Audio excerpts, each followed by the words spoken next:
ৰাজ্যৰ চিকিৎসা শিক্ষাৰ ব্যৱস্থাত কলা অধ্যায়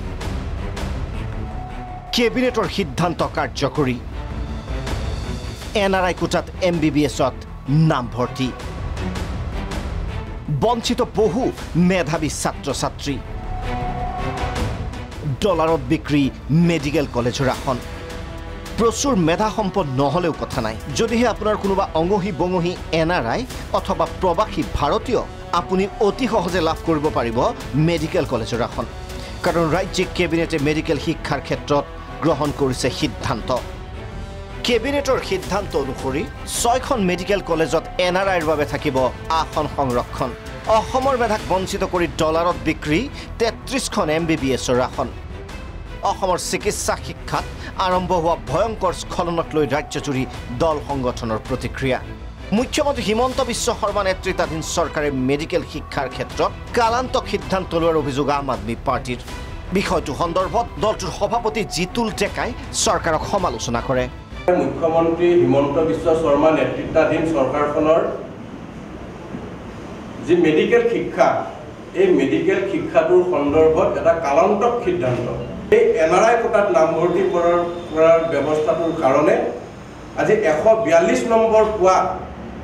প্ৰাৰ্থীয়েও আজি মেডিকেল শিক্ষাত নামভৰ্তি কৰিবলৈ কাৰণে সক্ষম হ'ল 33 গৰাকী প্ৰাৰ্থীৰ এই NRI কোটাত এডমিশ্যন হৈছে চৰকাৰে মুখ্যমন্ত্ৰী হিমন্ত বিশ্ব শৰ্মা নেতৃত্বাধীন এই চৰকাৰখনে অসমত মুন্না ভাই MBBS সৃষ্টি কৰাৰ কাৰণে তেওঁলোকে উঠি পৰি লাগিছে এইখন চৰকাৰৰ দিনত এই যিটো শিক্ষাৰ যিটো ব্যৱস্থা মেডিকেল শিক্ষাৰ যিটো ব্যৱস্থা ইয়াত মেধাৰ পৰিৱৰ্তে ডলাৰত গুৰুত্ব দিয়া হৈছে মুখ্যমন্ত্ৰী হিমন্ত বিশ্ব শৰ্মা নেতৃত্বাধীন যিটো মেডিকেল শিক্ষা ব্যৱস্থা এই NRI সিদ্ধান্তটো যিটো ললে NRI কোটাত দিয়া সিদ্ধান্তটো এটা কালান্তক সিদ্ধান্ত আৰু এই সিদ্ধান্তৰ জৰিয়তে সমগ্ৰ মেডিকেল শিক্ষাটো মেধাৰ লগত টকাৰ তুলনা কৰিলে চৰকাৰখনে আৰু মেধাক গুৰুত্ব নিদি টকাক গুৰুত্ব দিছে US ডলাৰত গুৰুত্ব দিছে এখন চৰকাৰে মেডিকেল শিক্ষাত চৰকাৰৰ কালান্ত সিদ্ধান্ত NRI কোটাত 33 গৰাকীৰ নাম ভৰ্তি 142 নম্বৰ পোৱা প্ৰাৰ্থীয়ে লাভ কৰিব MBBSৰ আসন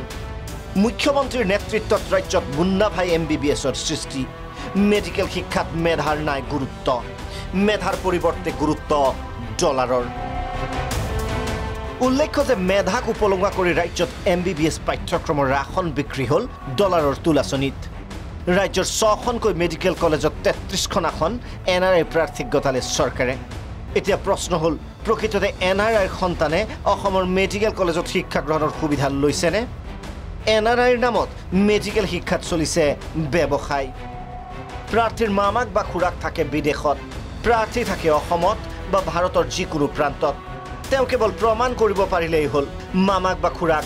NRI আৰু মামাক বা খুৰাকে প্ৰাৰ্থীজনক স্পন্সৰ কৰিব লাগে গতিকে ধনৰ বিনিময়ত প্ৰাৰ্থীজনৰ পৰিয়ালে আসনখন কিনি লোৱাটো একেবাৰে সহজ কোটি কোটি টকাৰ বিনিময়ত অসমত মেডিকেল কলেজত MBBS পাঠ্যক্ৰমৰ আসন বিক্ৰীৰ অভিযোগ অসম তৃণমূল কংগ্ৰেছৰ NRI কোটা ইয়াত সৃষ্টি কৰি অসমৰ মেডিকেল কলেজত নামভৰ্তিৰ কাৰণে NRI কোটা সৃষ্টি কৰি মানে হাজাৰ ডলাৰত তেওঁলোকে ইয়াত 33টা তেওঁলোকে সিট আসন তেওঁলোকে বিক্ৰী কৰিলে মেধাৱী ছাত্ৰ-ছাত্ৰীসকল মেডিকেলত সিট পাবৰ কাৰণে হেতাৰ পৰা লগাইছে তেওঁলোকে হতাশ হৈছে 600 নম্বৰ পায়ো তেওঁলোকে বহুতে এইটো সিট আসন গ্ৰহণ বা আসন পোৱা নাই বা নিৰ্বাচিত হোৱা নাই ইয়াত নিটত তেওঁলোকে 142 নম্বৰ পায়ো তেওঁলোকে মেডিকেল কলেজত আসন নামভৰ্তিৰ সুযোগ পাইছে ইয়াতকৈ দুৰ্ভাগ্যজনক কথা আৰু কি হ'ব পাৰে অসমৰ কেবিনেটে যি NRI কোটা আৰম্ভ কৰিছিল এই NRI কোটা তেওঁলোকে বাতিল কৰক অন্যথা অসমৰ শৈক্ষিক জগত শেষ হৈ যাব কোটি কোটি টকাত বিক্ৰী হৈছে মেডিকেলৰ আসন অসমৰ মেধাৱীয়ে আসনৰ বাবে হাবাথুৰি খাইছে নিটত 142 নম্বৰ পালেও NRI কোটাত পাব আসন কেবিনেটৰ সিদ্ধান্ত বাতিল কৰক চৰকাৰে মেডিকেলৰ পাঠ্যক্ৰমত ৰাজ্যিক কেবিনেটে NRIৰ কোটাৰ নামত অসমৰ মেধাক উপলুঙা কৰিলে NRIৰ কোটাৰ জৰিয়তে প্ৰকৃততে কাক লাভান্বিত কৰিব কেৱল ধনৰ লালসাতে মেডিকেলৰ আসন বিক্ৰী হ'ল নেকি এয়া বৰ্তমানৰ বৃহৎ প্ৰশ্ন